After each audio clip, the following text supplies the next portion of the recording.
Et pour eux, ça paraissait vraiment bizarre de mettre la couronne sur la tête. Genre, ils se disaient, mais c'est ridicule, je vais pas faire ça, alors que pour nous, ça paraît normal.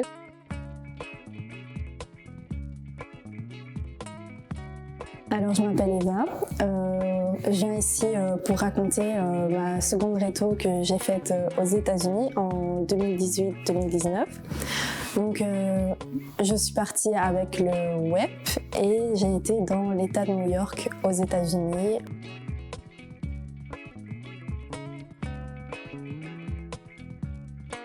Alors, j'ai voulu partir aux États-Unis tout d'abord parce que je regardais beaucoup de vidéos sur YouTube où je voyais des gens qui faisaient des voyages d'échange dans différents pays et je trouvais que ça avait vraiment l'air super chouette et j'aime beaucoup voyager.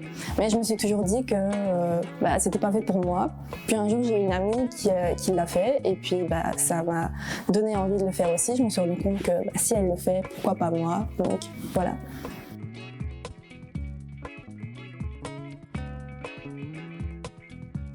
Alors, cette expérience m'a appris beaucoup de choses sur moi-même. Tout d'abord que j'étais capable de me débrouiller toute seule parce que quand je suis partie, je vivais avec mes parents, je venais de terminer mes secondaires et puis je me suis retrouvée toute seule aux États-Unis à devoir me débrouiller. Il y avait souvent des petites galères que je devais gérer et je me suis rendu compte que j'étais tout à fait capable de gérer moi-même et ça m'a aussi permis d'apprendre l'anglais et maintenant je regrette pas parce que je sais bien me débrouiller en anglais.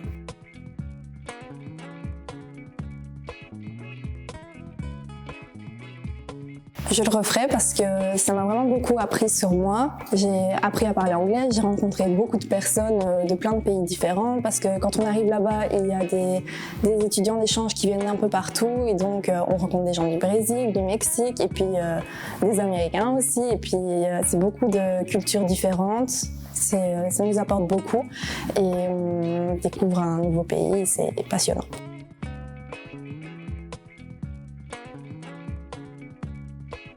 Alors mon meilleur souvenir c'est compliqué parce que il y en a énormément. C'était vraiment tous les jours je découvrais quelque chose de nouveau que je pourrais vous raconter.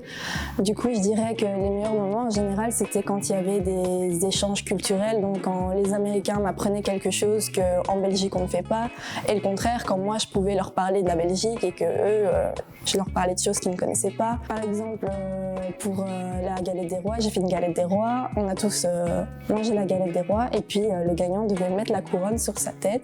Et pour eux, ça paraissait vraiment bizarre de mettre la couronne sur la tête. Genre, ils se disaient, mais c'est ridicule, je vais pas faire ça. Alors que pour nous, ça paraît normal. Je racontais la Saint-Nicolas, donc ma maman d'accueil, comme je lui racontais la Saint-Nicolas, elle m'a fait un cadeau pour la Saint-Nicolas. Je trouvais que c'était vraiment super chouette. Et oui, après, il y a le moment où je découvrais Thanksgiving, le bal de promo, les matchs de sport, tout ça.